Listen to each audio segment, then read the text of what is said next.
Dark Flower by John Galsworthy, Section 21. In the room below them, the subject of their discussion was lying very wide awake. She knew that she had betrayed herself, made plain to Mark Lenan, which she had never until now admitted to herself. But the love look, which for the life of her she could not keep back, had been followed by a feeling of having lost caste. For hitherto, the world of women had been strictly divided by her into those who did and those who did not do such things. And to be no longer quite sure to which half she belonged to was frightening. But what was the good of thinking of being frightened? It could not lead to anything. Yesterday she had not known this would come, and now she could not guess at tomorrow. Tonight was enough. Tonight with its swimming loveliness, just to feel, to love, and to be loved. A new sensation for her, as different from those excited by the courtships of her girlhood, or by her marriage, as light from darkness. For she had never been in love, not even with her husband. She knew it now. The sun was shining in a world where she had thought there was none. Nothing could come of it, but the sun was shining, and in that sunshine she must warm herself a little. Quite simply she began to plan what he and she would do. There were 6 days left. They had not yet been to Corbeau or Castellar, none of those long walks or rides they had designed to do for the beauty of them. Would he come early tomorrow? What could they do together? No one should know what these 6 days would be to her, not even he. To be with him, watch his face, and hear his voice, and now and then just touch him. She could trust herself to show no one. Then it would be over, though of course she would see him again in London. And lying there in the dark, she thought of their first meeting, one Sunday morning in Hyde Park. The Colonel religiously observed church parade, and would even come all the way down to Westminster from his flat near Knightsbridge in order to fetch his niece up to it.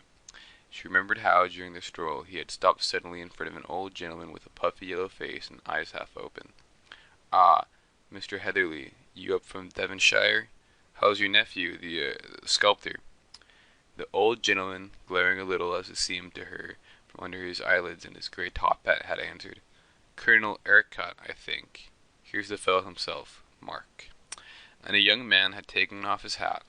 She had only noticed at first that his dark hair grew, not long, but very thick, and that his eyes were very deep set.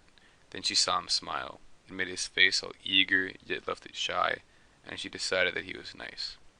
Soon after, she had gone with the Ercotts to see his things, for it was of course, and especially in those days, quite an event to know a sculptor. Rather like having a zebra in your park. The Colonel had been delighted and a little relieved to find that the things were nearly all of beasts and birds. Very interesting, to one full of curious lore about such, having in his time killed many of them, and finding himself at the end of it with a curious aversion to killing any more, which he never put into words. Acquaintanceship had ripened fast over that first visit to his studio, and now it was her turn to be relieved that Mark Lenan devoted himself almost entirely to beasts and birds instead of to the human form, so-called divine. Ah, yes, she would have suffered, now that she loved him, she saw that. At all events she could watch his work and help it with sympathy. That could not be wrong. She fell asleep at last and dreamed that she was in a boat alone on the river near her country cottage, drifting along among spiky flowers like asphodels, with birds singing and flying around her. She could move neither face nor limbs, but that helpless feeling was not unpleasant, till she became conscious that she was drawing nearer and nearer to what was neither water nor land, light nor darkness, but simply some unutterable feeling. And then she saw, gazing at her out of the rushes on the banks, a great bullhead. It moved as she moved. It was on both sides of her, yet all the time only one head. She tried to raise her hands and cover her eyes, but she could not, and woke with a sob. It was light. Nearly 6 o'clock already. Her dream made her disinclined to trust again to sleep. Sleep was a robber now, of each minute of these few days. She got up and looked out. The morning was fine, the air warm already, sweet with dew, and heliotrope nailed to the wall outside her window. She had but to open her shutters and walk into the sun. She dressed, took her sunshade, stealthily slipped the shutters back, and stole forth, shunning the hotel garden where the eccentricity of her early wandering might betray the condition of her spirit. She passed through onto the road towards the casino.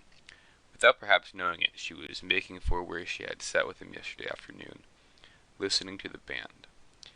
Hatless but defended by her sunshade, she excited the admiration of the few connoisseurs as yet abroad, strolling in blue blouses to their labors.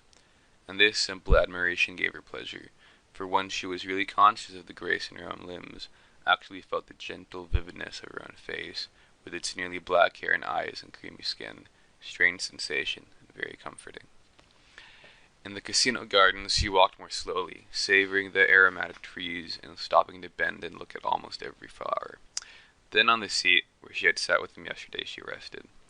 A few paces away were the steps that led to the railway station, trodden upwards eagerly by so many, day after day, night after night, and lightly or sorrowfully descended. Above her, 2 pines, a pepper tree, and a palm mingled their shade. So fantastic the jumbling of trees and souls in this strange place. She furled her sunshade, and leaned back, her gaze, free and friendly, passed from bow to bow, against the bright sky, unbesieged as yet by heat or dust. It had a spiritual look, lying sharp and flat along the air. She plucked a cluster of pinkish berries from the pepper tree, crushing and rubbing them between her hands to get their fragrance. All these beautiful and sweet things seemed to be a part of her joy at being loved, part of this sudden summer in her heart. The sky, the flowers, that jewel of the green-blue sea, the bright acacias were nothing in the world but love. And those few who passed and saw her sitting there under the pepper tree wondered no doubt at the stillness of this dame bien mise who had risen so early. End of section 21.